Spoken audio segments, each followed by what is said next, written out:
I am deeply honored and humbled to receive this award.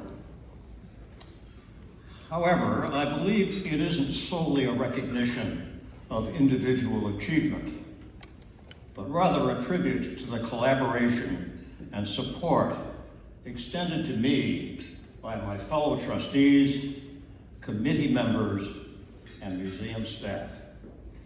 My thanks to all of you. John Donne, a 17th century English scholar and poet, wrote, "No man is an island unto himself." I've been blessed to have lived in an archipelago of quality people, surrounded by a loving family, Marie, my wife of 65 years,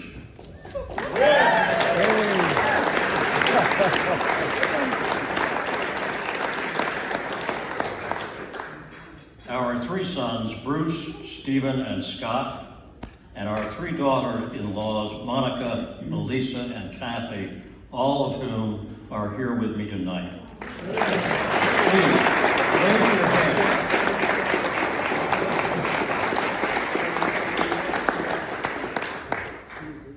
My personal archipelago is filled with others who believed in me, mentored me, supported and inspired me, and yes, at times, even tolerated me.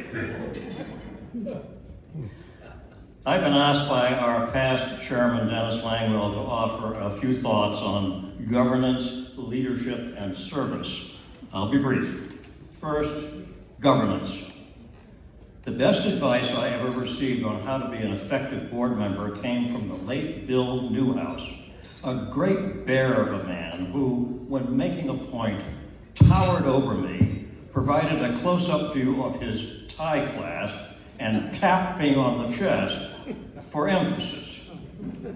"Young man," he said, it's been a while since anybody's called me that. Anyway, he said, "Young man, good board members stick their noses in and keep their fingers out."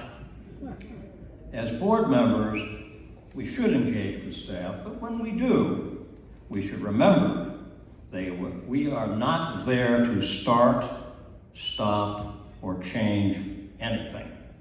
Those 3 levers are in the hands of management. Leadership, like all acquired skills, requires both study and practice. Introspection and self-discipline are essential to developing the emotional intelligence required to lead. Effective leaders hold themselves and their organizations to the highest ethical standards. They lead by example. They create an environment where others can succeed. They are courageous, direct, candid but kind, flexible in approach and positions. They share the credit and claim the blame. They lock their ego away and listen more than they speak. I think of service as the rent we owe for the space that we occupy on this planet and the unique privilege of living in the United States. Service can take many forms, from small acts of kindness to a career in the military or as a first responder.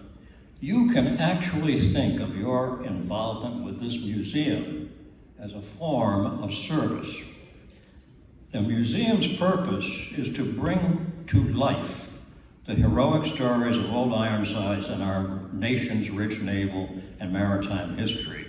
Through these noble endeavors, we hope to inspire the leaders of today, develop those for tomorrow, and clarify for all what it means to be an American. At a time when the lamp of patriotism seems to sputter in our country, the museum, together with all of you, is helping to restore its glow. That indeed is service. Service to our country and service to our fellow citizens. Some final thoughts. The museum is at an inflection point. We now have the essential ingredients of leadership, heritage, and staff to catalyze an overflowing cauldron of opportunities. This is the moment we will all remember as the rebirth of our beloved institution. The possibilities are both exciting and limitless. Yes, there are uncertainties, but uncertainties are often just opportunities in work clothes if greeted with creativity and energy.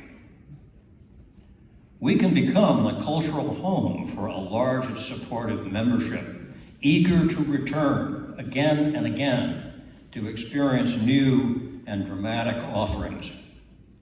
The museum's exhibits and programs will allow its members and visitors to refresh their patriotism and feel anew the pride of being an American. We can create a space where it's possible to bridge today's social divides through constructive dialogue, shared history, and a better understanding of what e pluribus unum really means. I retire now from the museum board with a full heart and a deep appreciation of the privilege afforded me to have served this unique institution. Thank you for this incredible honor and the opportunity to share these thoughts with you.